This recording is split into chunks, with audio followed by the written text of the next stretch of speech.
Look at that. We got graphics. I know you're all really impressed and you just can't wait to throw your subs at my Twitch channel. I understand. Hello, YouTube. Welcome back to another week of VCT Pacific as we take a look at what happened in the past week and how it's looking moving forward. Obviously, we're only into week 2, so we've only had the first set of matches, but because of the format, some teams have played double matches, so there's a little bit more to look at. What we're going to do is every week we will take a look at the rankings from the previous week, make tweaks, and see how teams are evolving, how our impressions of them are changing, and then we'll jump right into the Pickems and see how that affects our predictions of the future matchups and how it compares to our very initial impressions. For now, this is what we had. So last week was week 1. It was before week 1 started, rather, and we were basing this off of mostly Kickoff and, of course, Masters Madrid for Gen G and Paper Rex. But obviously, the results spoke quite differently. I mean, mainly this little guy right here, right? I mean, he really trying to rank up somewhere towards the middle.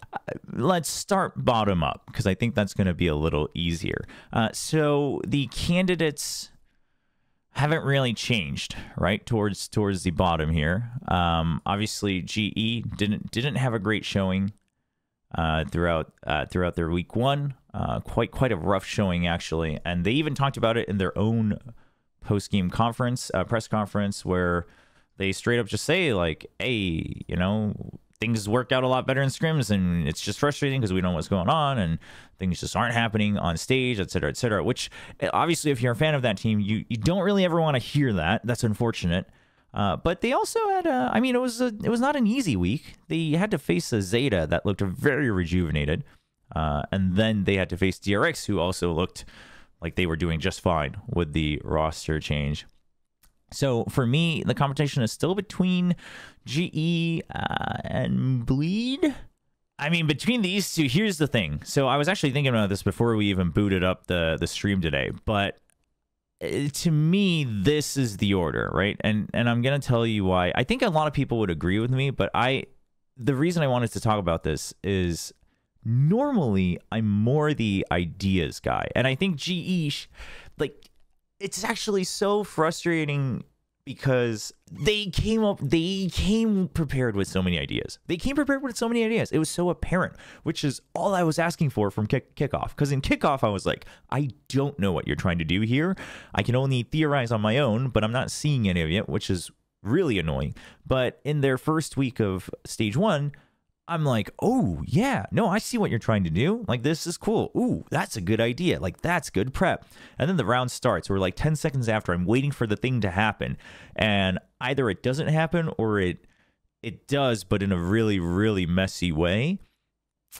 And then, the worst part is that sometimes it's just you're not hitting your shots, right?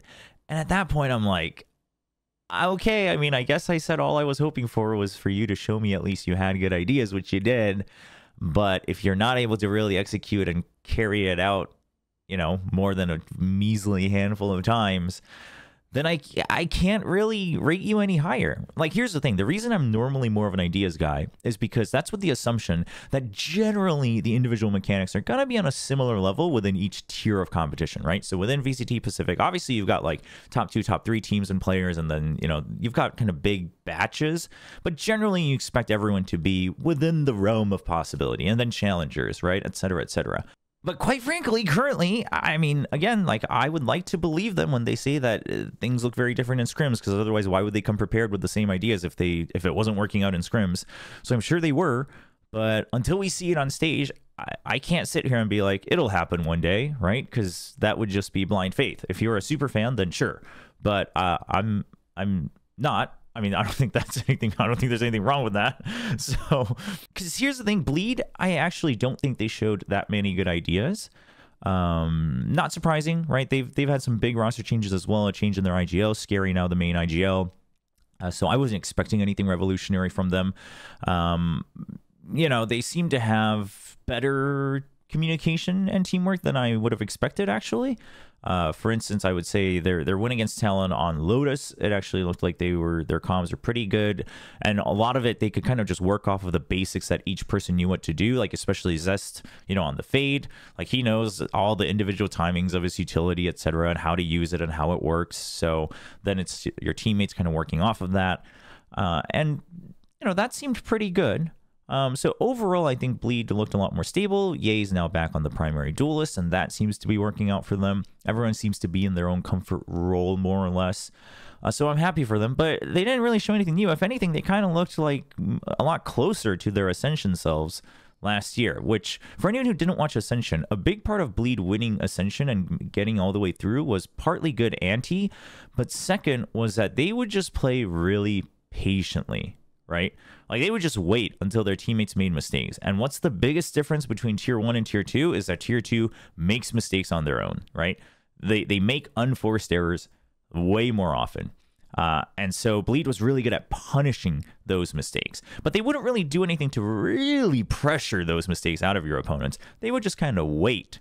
And they were kind of doing the same thing. So once, you know, Talon caught on to that, or Talon was starting to not make mistakes, etc., it didn't work out so well. So idea-wise, I actually rate GE higher. I think their prep and their ideas are, you know, their neurons are firing in better directions for the time being. But the execution is just, the gap is too big. It's just too big. And I mean, it's not even anything against the players. It's not that I think the players don't have the potential to do it, because I believe you. I'm sure it's working on in scrims, because otherwise, why would you try the same thing on the big stage? But whatever is holding you back from doing it on the stage, I don't know. But until you get rid of it and show it to us on stage, I can't in good conscience rate them higher. So then Bleed right above, right? Just very, like, they've still got potential. I know, I'm not saying that they don't, but I think it's going to take some time. So for the time being, I haven't seen enough to rate them any higher than that.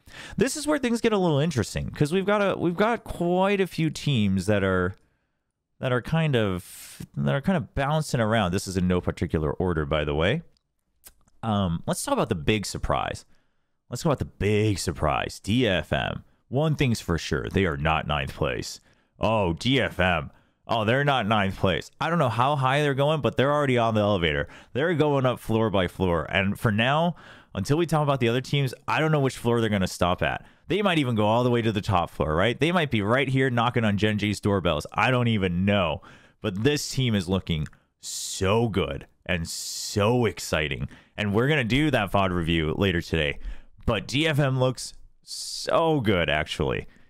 So they're in a bit of a different conversation. The big questions are actually like Zeta and Talon. So RQ and Team Secret, I think, basically have to be tied at the hip. I think they're still a very 50-50 team. The match itself was a 2-1.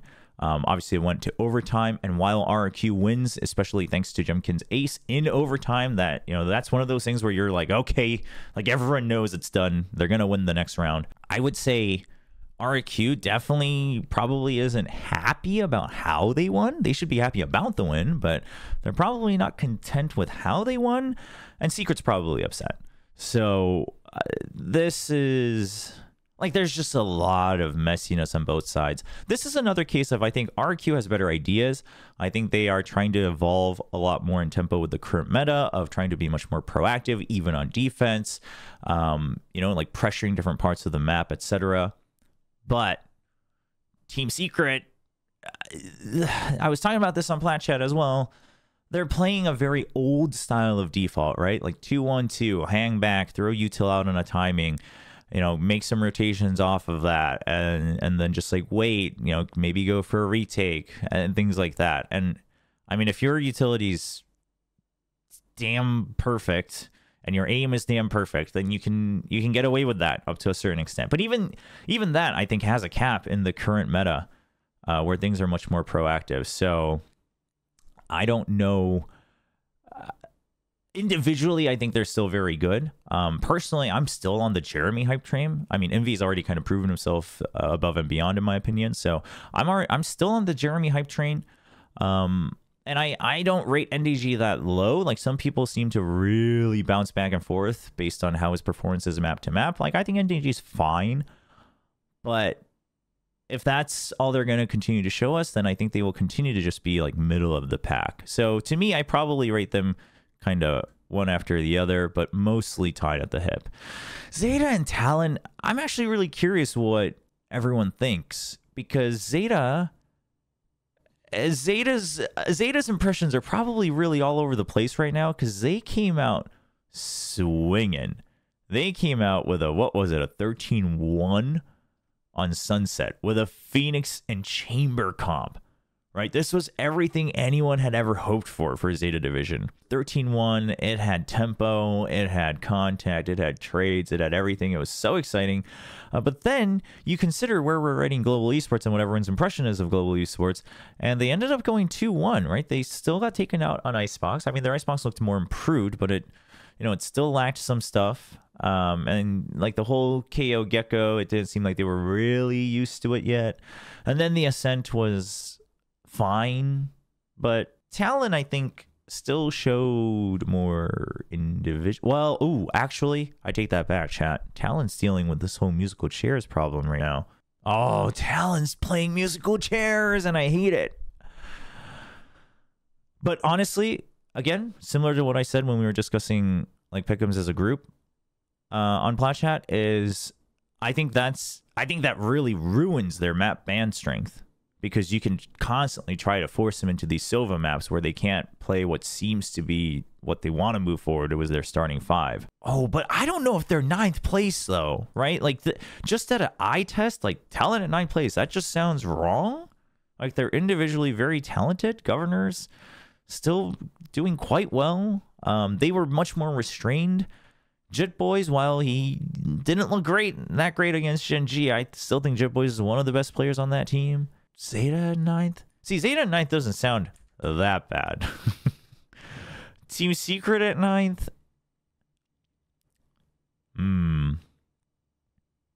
Yeah, Talon's one of those cases of like potential. But Team Secret at 9th, I don't believe in that. Like, I don't care how they looked against RRQ. Team Secret at 9th is ridiculous. I think that's so much recency bias, in my opinion. If we are to go off of results and a little bit of potential, right, because power rankings is kind of what we're looking forward to, I think I would actually rate Zeta above, just because they have a consistent roster and I think they're building in the correct direction. I mean, yeah, we're doing power rankings for week 2, but I'm kind of thinking like ahead still, right? I want to do these as like, okay, how do I think these teams look going forward, not just in week 2? Which again, that's like GE, I think it's just going to need a lot more time. If that's the case, it actually ends up getting much easier, in my opinion. Dude, why are these not lining up immediately? Right? I mean, they beat T1.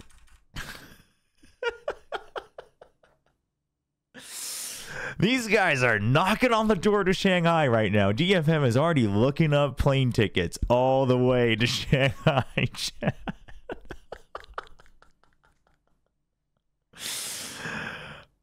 Oh my gosh. No, but okay, so here's the thing. Okay, DFM did beat T1. All right. Let's obviously that's a little bit of recency bias. But with how they played against T1, I do think they're stronger than RRQ and Team Secret right now. I think they're definitely stronger than Zeta right now. Now, the potential of Zeta, I think, could arguably be higher in the future, but I have no idea when that potential is going to come online. So, okay, but here's the thing. Okay, people are saying like, yeah, but DFM only won one match, but it's about how you win and lose, right? For me personally, if I like if I don't take into account how Team Secret lost, Team Secret would be 9th for sure. But to me, like the way DFM won is much more convincing than any of these teams, quite frankly, in my opinion, from week 1. Do I think DFM would beat T1 in a rematch? In a best of 3? I think so. If the only difference is just that they already played once, I think they could. Not like confidently. I mean, it was a close match, right? Like DFM did not win very confidently, but I think they could have. I think DFM, but here's the thing, is that I definitely think DFM is above RRQ, right? I think DFM is above, let's save T1 a little bit of face for now. I think DFM is definitely above RRQ.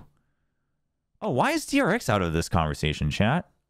DRX doesn't get a free pass, not yet. I mean, they look good, but they don't get a free pass yet. Okay, let's compare these one against each other. First of all, we're gonna just put the top teams up here, okay?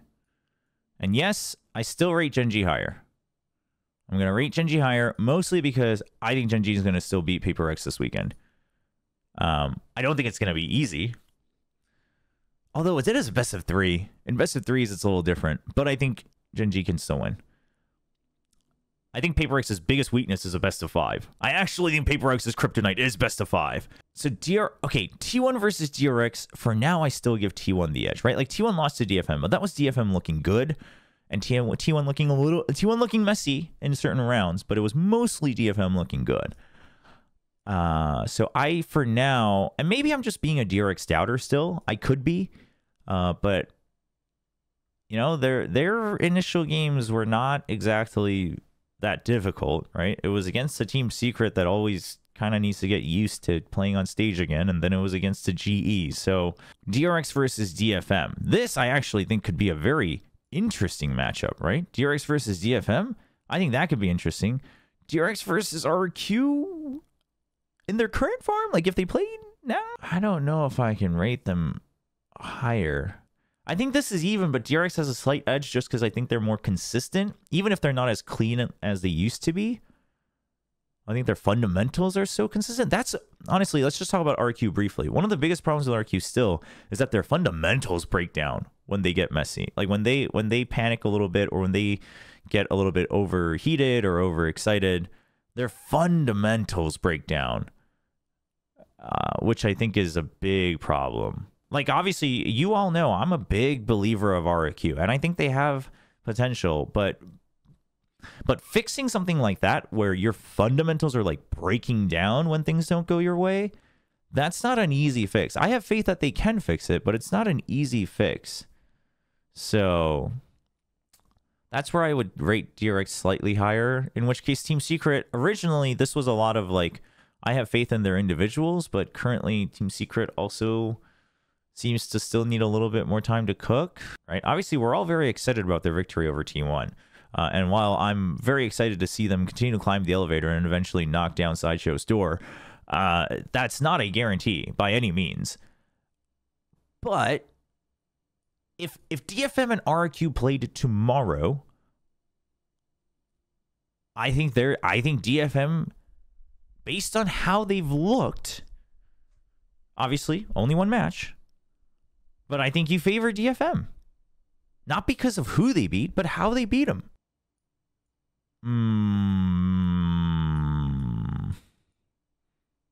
Is this really it, though? Oh, this looks so crazy.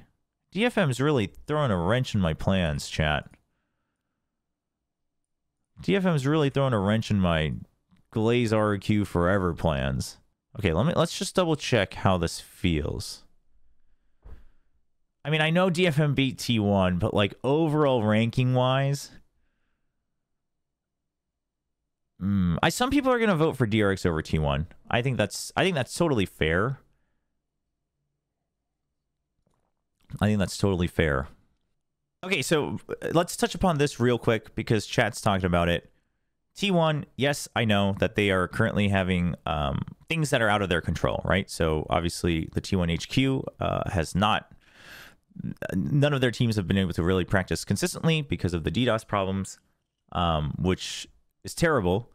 But I would assume and I would hope, especially now that they know that this is a thing, that they've got other fail-safes in place, you know, whether it's a different location, etc., which I've kind of heard that is happening. So I think that we can, like, it sucks, but I don't want to weigh on that too much. Unless it's literally like, hey, we just like couldn't scrim at all for the entire season. Then it's like, okay, well, this really sucks. And then Xcurate, obviously, he's mentioned it himself. And I think a lot of people noticed it. I kind of noticed it during the cast too, but I wasn't sure, so I didn't want to mention it. But obviously, his hand is not in the best condition. So, I mean, how fast does that recover? How much is it affecting him, etc.? It's there. It's something to consider. But again, because I don't know the exact like severity and impact, I don't want to suddenly rate them low just because they're like, yeah, Xcurate's hand hurts and he's like not playing as well as he used to. I guess here's what I'm saying. I think they're good enough to still win, like despite that, right? That's what I'm trying to say. Yeah, DFM's really hard just because they looked so good. Again, not just about like the win, but like the way they played just looked so good. It was definitely, so I'll say this. DFM, the Valorant they played this past weekend was much better Valorant than any of these guys. And I would say, in a sense, it was probably, in theory, better Valorant than DRX. Though DRX's execution, and obviously, at that point, I think you have to start considering the opponents they played. Let's also talk about, hold on, before we move on with that, though, let's also talk about the fact that both of these squads actually had a bit of a role swap, right? Neth seems to be fixed on Sentinel now for DFM, which I think is working out real well for them. But RQ also made a big switch where Xfero is now the fixed Sentinel, which I think works out really well for Xfero. Let's just talk about that before we lock any of this in, because I think it really allows Xfero to feel less pressure in creating space on his own, because he would often be doing that on initiators and smokes as well anyway, but then he has to consider so many other things about, like, what's my utility timing to support my teammates, what's my range, etc., etc. Now as a Sentinel, he kind of doesn't have to worry about that as much, so it makes him a lot more free. And I think he proved that that's working out for him. Now, obviously, that means Elmimore is now kind of the fixed. Well, therefore then they have Elmimore and Initiator, and then they have Estrella on smokes, which that's the part I'm kind of like, just because Estrella has flexed around a lot, but like his main big thing is flash initiators. So I don't know if the current, I think Xfero and Sentinel is really good for them, but I don't know if the current mix is maybe the best. But obviously, I mean, I'm sure the players and the coach know better than I do. So, I mean, I think RQ, that's the thing for me, is that RQ, I have faith that this team can climb. Like, I have faith that they can climb, but I think stage 1, they're not going to do it all in stage 1. I think RQ is going to need until stage 2. I think RQ can still make playoffs for stage 1, but the thing is we have to remember that they're in the same group as DFM, right? So they're now in contention with DFM, and the question becomes, like, I mean, at this point, RQ needs to beat T1. to really solidify themselves above DFM. So, because DFM's already beaten T1. So in that case, it's like, I mean, they could. They could. Like this, you know what? I'm going to keep this way. I'm going to keep it this way, but it could very well change after this week. At which point, then I'm just going to become just like every other viewer out there that posts on Reddit and VLR, who just reacts to every match every week, and I just change my rankings every week, and then I call for people to be taken off the roster. So maybe I'm no different than any of you. I just really liked how DFM played Valorant, and maybe I'm gonna go into this VOD review in a little bit here and realize that I was just in the moment and emotional. So maybe I'm gonna be proven wrong by myself, but like the Valorant that DFM played was just like, they had good ideas, they had good comms, they had good trades, they had multi-layered flowcharts, they had clutches, you know, they had carry potential. Yeah. No, I know some people are thinking like I'm rating, and listen, I could look like an absolute clown after week 2, right? After week 2, I could be like, they're going right back where they belong. This was a one-hit wonder. T1 was the sacrificial lamb, and they go right back where they belong. But from what I saw, I don't believe that. I don't believe that.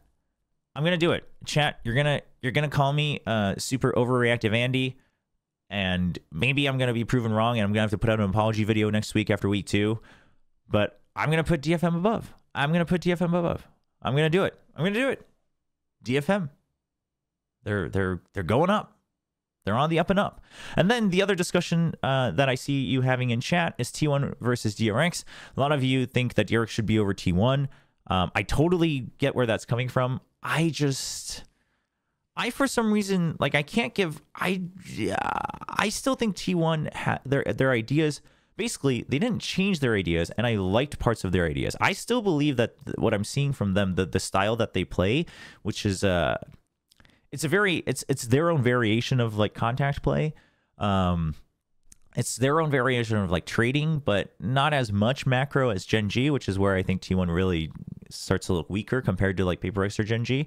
I think it's really good for within Pacific. I still think if T1 went to an international, they would actually start to look a lot worse in their current state. But I still think the way that T1 plays is really good within Pacific. I think it's still very strong within Pacific. And I think that they played okay against DFM. I don't think it was T1 just like not doing anything. So whereas DRX, like for me, DRX looked good mostly because I expected them to look not good. And I was like, oh, okay, fundamentals are still there. Great. Like Bane, you know, you had some ability misses, but Bane looks really good. I will give him credit, right? Mako looks right back in form, very stable. Foxy9 looks a lot more stable. So these changes are working out for them. And obviously, they're a team that's proven time and time again that they will be stable. So it's not that I'm rating DRX low. I just think T1 has a slight edge for the time being. But I will say this. This is the big caveat.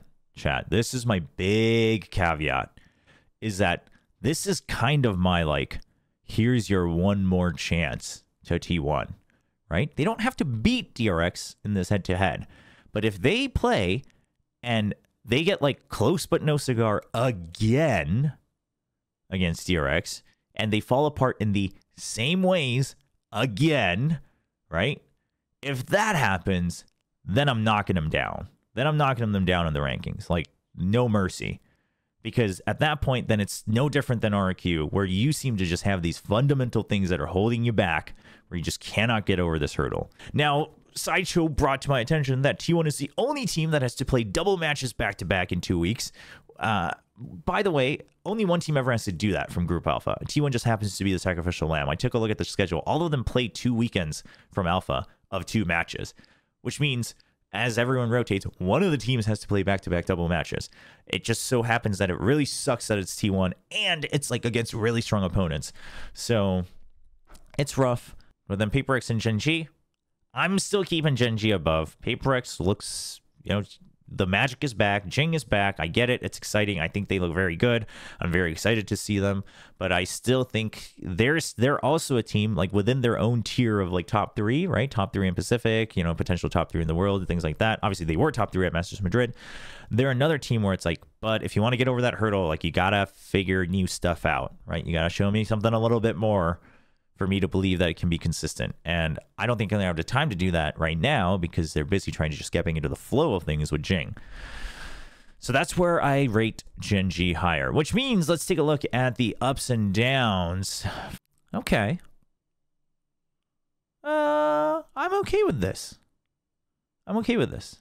That is going to be, bam, bam, the final power rankings. So that means it's time for the Pickems to see if this gets reflected in the immediate upcoming matches. Okay, since it's on the page, we might as well take a look. You know, I didn't have the greatest of records last week. I saw some people had 100% right up until the T1 DFM game. But I thought DRX was going to look a lot shakier, especially with Bane being just set as the starting 5 immediately a couple days before. I thought Secret was going to look a lot more just like solid, you know, not revolutionary, but solid. Neither of those things were true. So this flipped on its head. This was probably me giving a lot of hope to T1 more so than anything, and also thinking that PaperX might, you know, get read a little bit because they're still going to have to play a lot of the old stuff. Again, neither of those things came true. PaperX wins out. And then T1 DFM. I mean, we all know why that was wrong. Let's look at what I was predicting before the season started. So Gen G, PaperX. I predicted Gen G over PaperX. The reason I predicted that before the season pretty much remains the same reason I'm going to predict it now.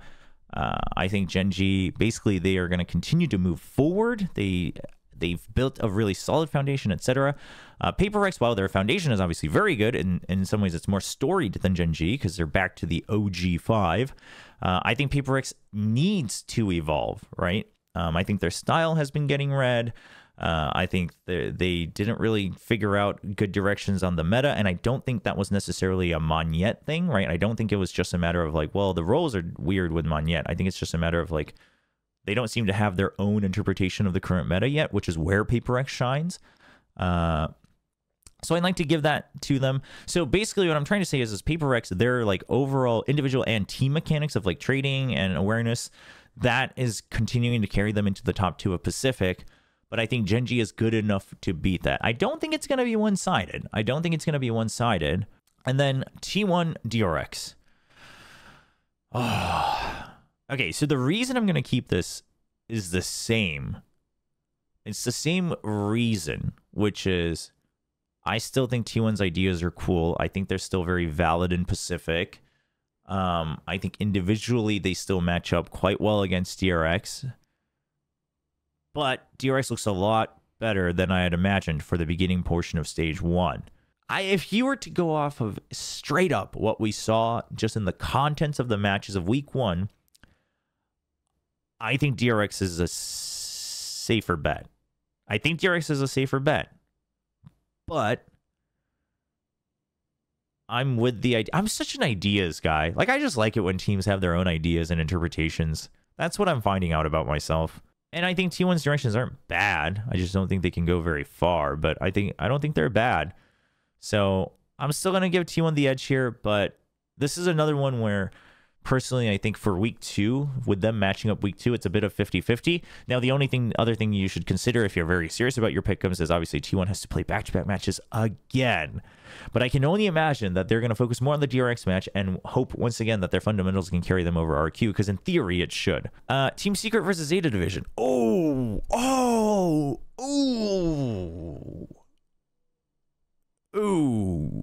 Team Secret.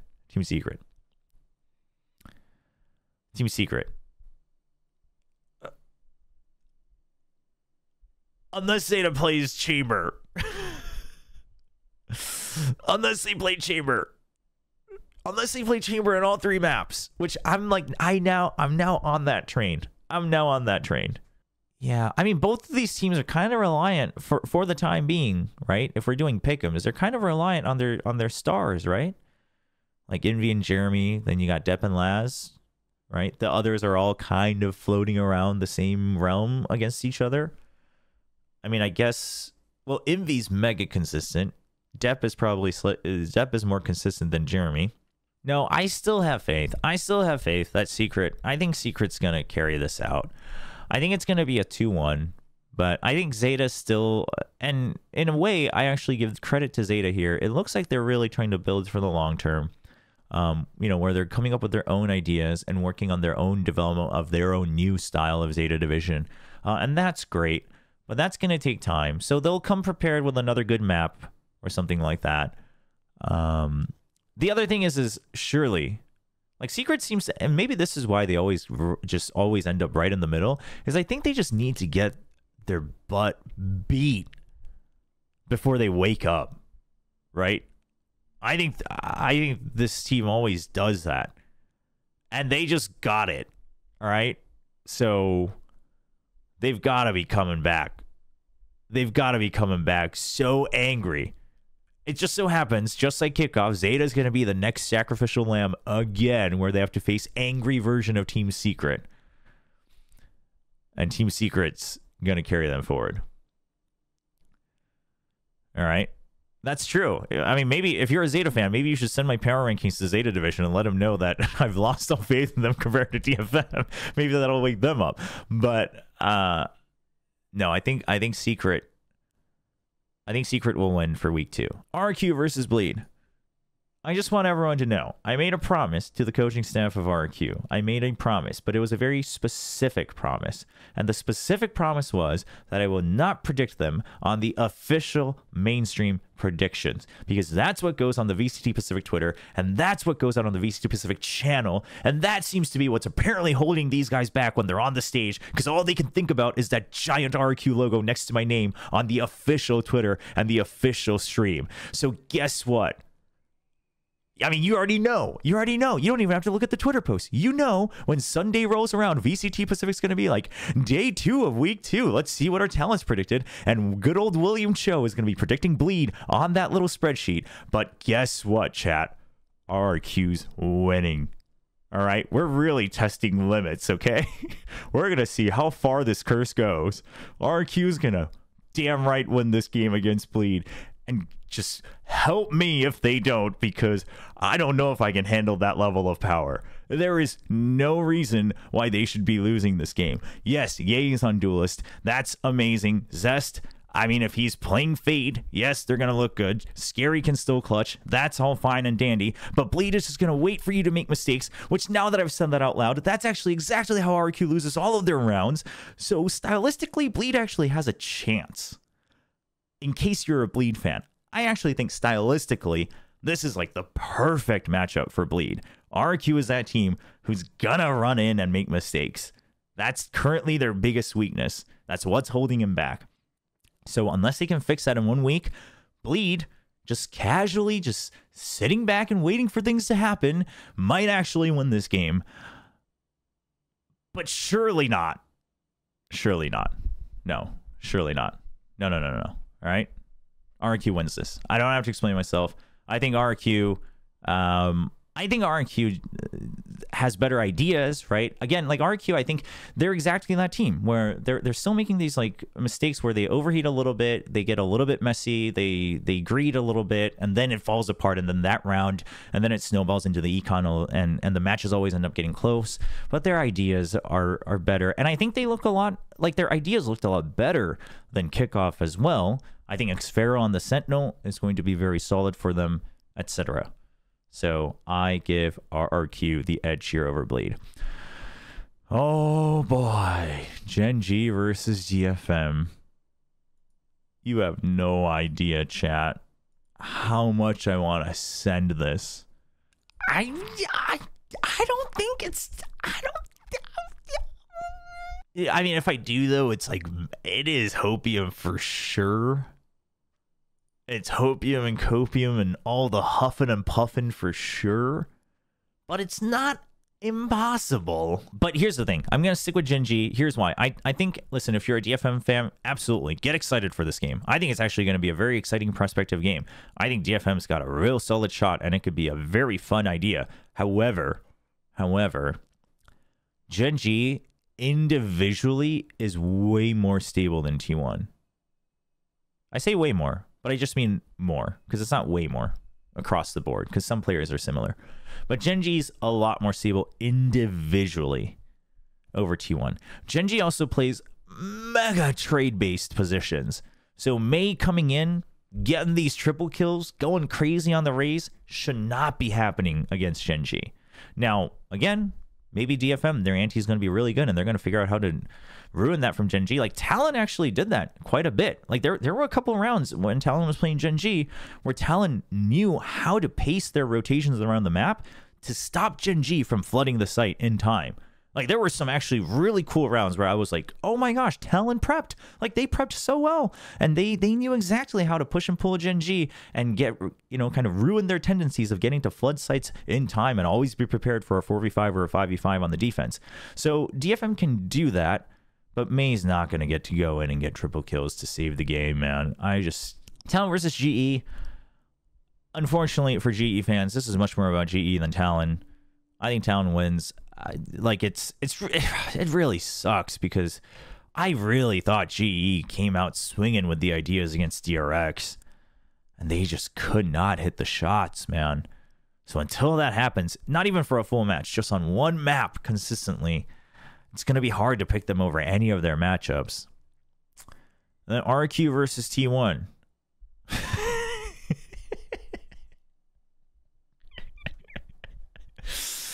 You know what's funny is both of them have to play 2 matches this week.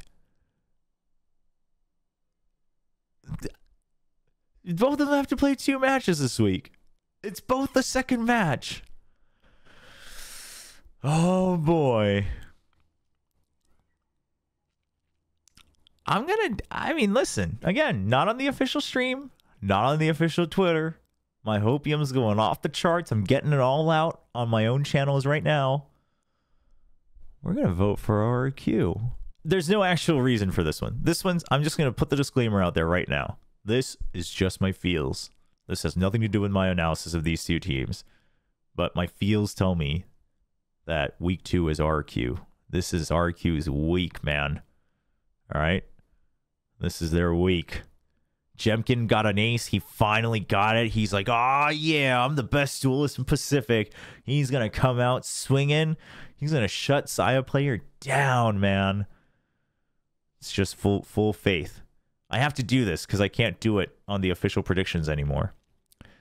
In all reality, I think obviously T1's favored, but especially like with T1's schedule and everything, again, not about power rankings, but about just the schedule and the matchups. Like, dude, T1 has to play Paper Rex, a very rejuvenated DFM, and then a DRX that doesn't look as shaky as you would have hoped, and then an RQ who's growing, albeit slower than some of us fans would have hoped.